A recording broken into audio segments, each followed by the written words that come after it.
So, very welcome here on a Saturday. And what is a better start into the weekend than a market sell-off?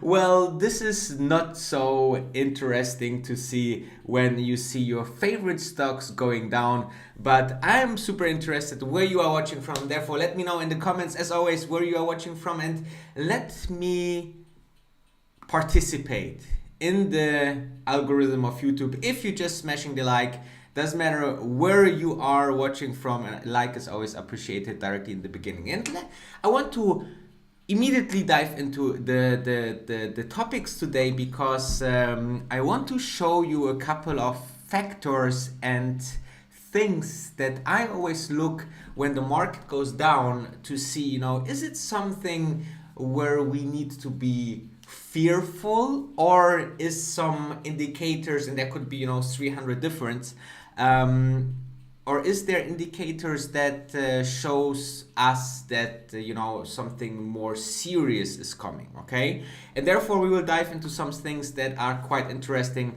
as of this morning, and of course we will talk about breaking news. Okay, then we will dive into the sell-off and those indicators that I just talked about it, and then we will go into some separate stocks.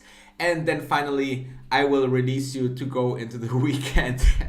And I hope that you will have a fantastic and healthy and super sunny and super joyful weekend this Saturday. Okay, so let us have a look. Who is here? So AP, our member from Finland. We have people from Belfast here, also our member Adrian Lim, our member Kevin Poo from Netherlands, our very long member Mario Nugnes from London, and then we have Eindhoven from Netherlands, we have Devon from UK, New York, and Barcelona is in the house as well.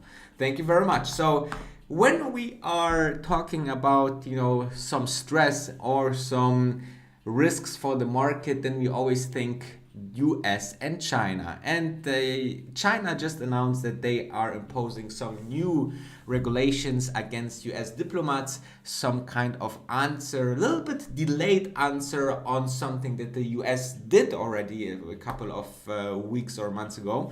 And that's obviously not a big sign of new trust or good relationship, but is it something that we should be scared or hugely concerned about?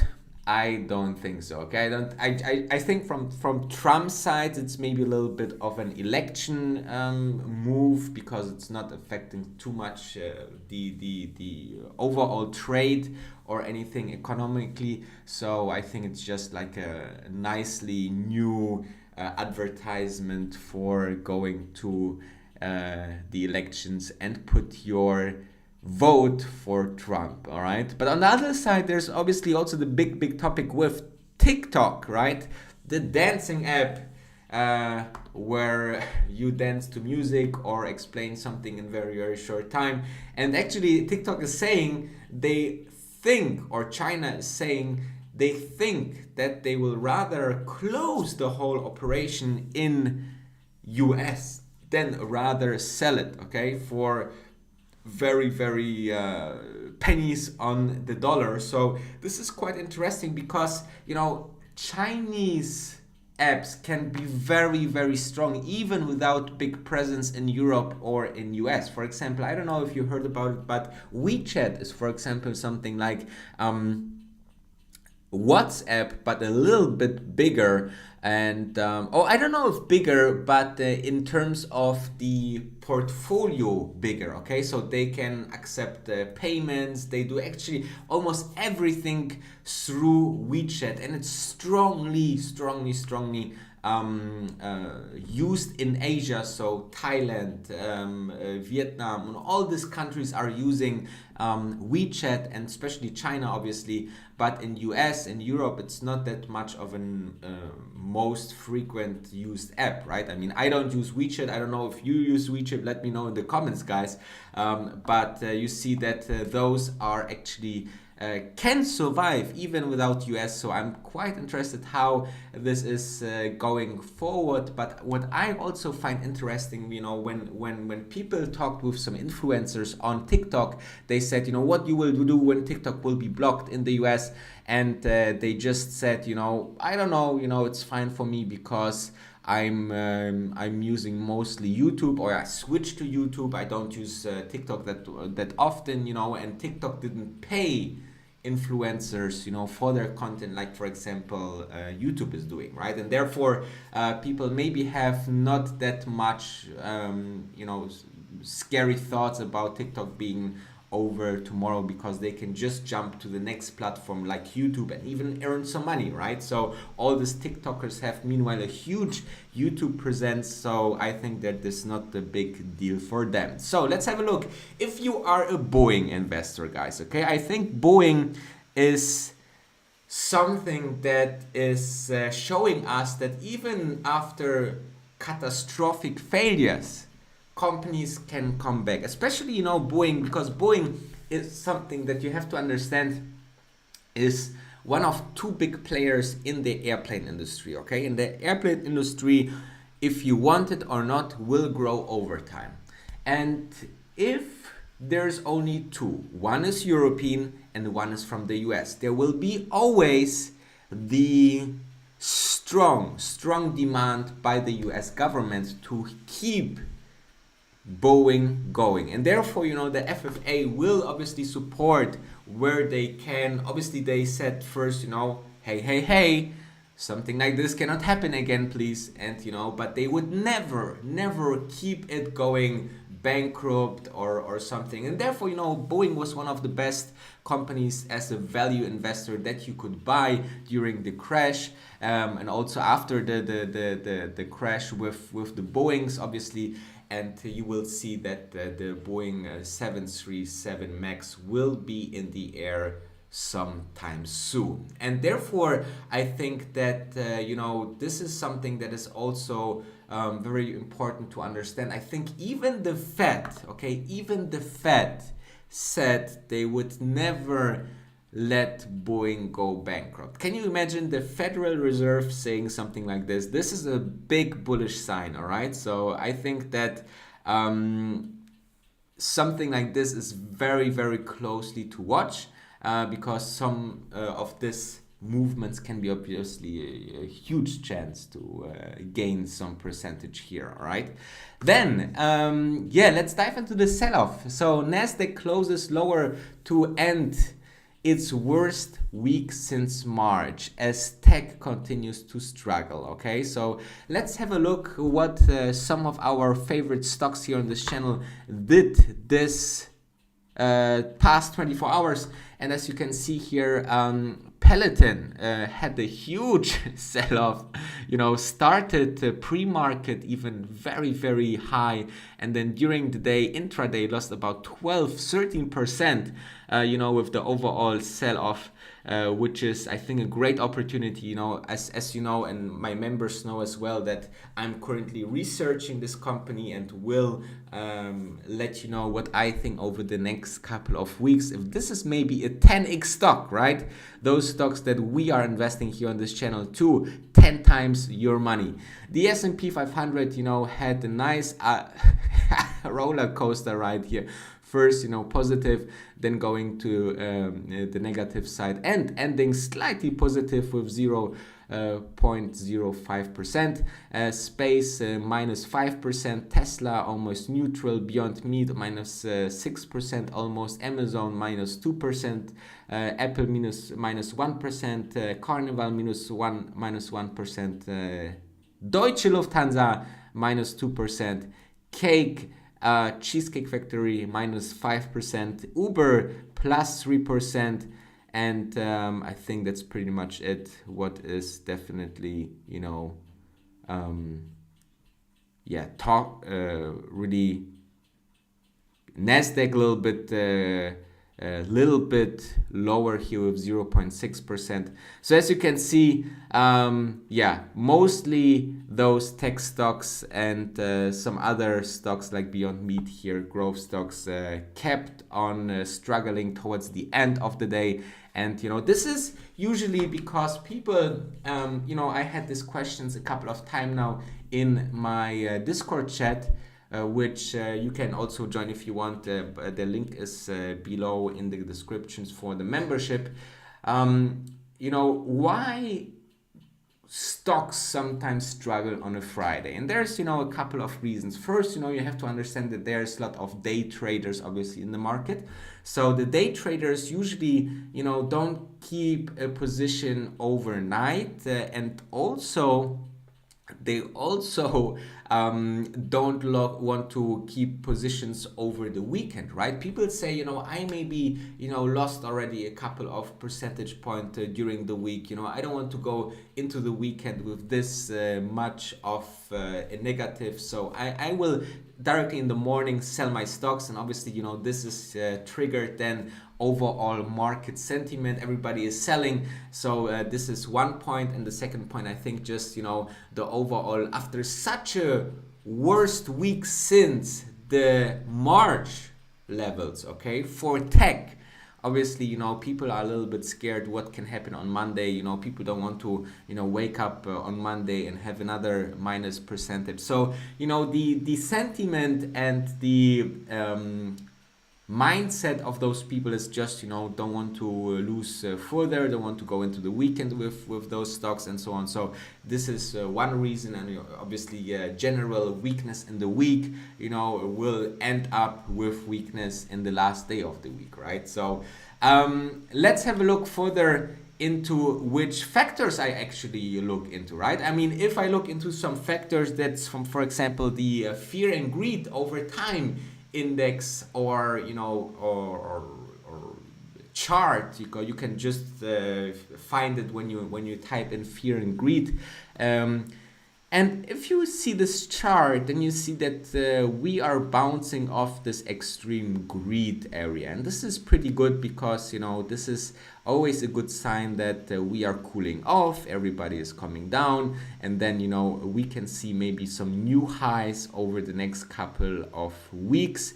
This is one, and second is also quite interesting. The gold demand is also going down. Usually, as you can see, the gold demand is going higher if people are quite scary about what can happen. So obviously this gold demand is going really high into this red area, and then this is always a sign that people are afraid and buying gold, right? A security, another asset where you can park your money to be more safe than in stock assets. But as you can see, gold is going down, even almost to those levels where we are liking it in the green area, right? So this is too much, for example, two things that I look into the market if there's a market sell-off, to see, okay, what is the sentiment between those people, right? Is this a really scary sentiment, or is just a correction? And I think it's just a small correction. We should use those prettier stock prices to load on your favorite stocks. And then what else do we have? Okay, another EV player is releasing its beautiful renders. Hercules, a new story of a new EV company, and the funny thing is, people are asking me, should I invest in this company, into the EV game, or in this company? And I want to show you something which is quite interesting. Over time, we had, the big technology was internal combustion engine, right? And we have this big car manufacturers like Volkswagen, Daimler, Toyota, Ford, General Motors, but there was so many smaller car companies that actually didn't make it, right? So you have here, and this is, from 1913 until 1955 until, 1930s. So here we have car companies like, for example, Auto Bianchi. I have nothing heard of this before. Duesenberg, Mercury, Oldsmobile, Panhard, Plymouth, Saturn, Studebaker. So as you can see, brands and car manufacturers come and go, and this will be also the case for EV car makers. Okay, there will people will be out there that they will make it, like for example Tesla, and maybe maybe Nikola will make it, or maybe another car company that is going electric will make it too. And there's car companies or electric car vehicle companies that will not make it. Okay, and so this is the usual thing about new companies, new trends, and this is, you can follow this trend even to other industries as well. Mobile phone manufacturers, right? Smartphone manufacturers. Always when there's a new technology breakthrough, then you will see new and new companies going up, and that will be fantastic, right? If some of them will make it, this is more jobs, the economy, more competition, more product offering for the consumer, or for us as a consumer. So in general, it's a good thing, but most of them will not, or many of them will not make it. So let's dive into some stocks. We have some Peloton price target is increasing. Yahoo Finance got this wrong. It went not up from 85 to 58. It went up from 58 to 85, obviously. So this is a good and bullish sign, because this, the analysts saw now the absolutely fantastic price, the earnings, and then raised the price targets, obviously. And on the other side, we have also some analysts that are saying, the Oppenheimer guys saying that they are saying that Tesla is a buy ahead of the battery day. And then you have also, and this is quite interesting, they are saying that the price should go up 25 to 30%, right?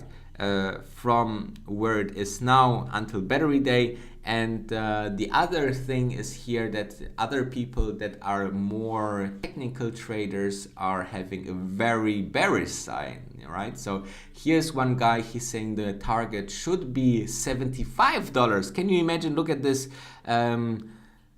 thing here. They are saying the overall economy is in somehow of a big global debt super cycle, or end of that, and we see or will see some very, very low prices. So there's both sides always on Wall Street, and it's a matter of being a long-term bull or being a short-term guesser, right?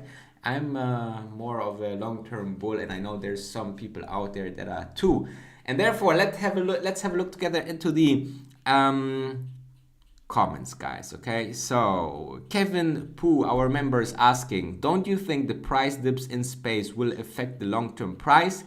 Can it stay low for longer? Of course, I think now it's all about news, guys. Okay, space will go down if the market goes down, and will go up if the market goes up. But this is just an area of plus minus 5% in either direction, maybe 10, maybe 15.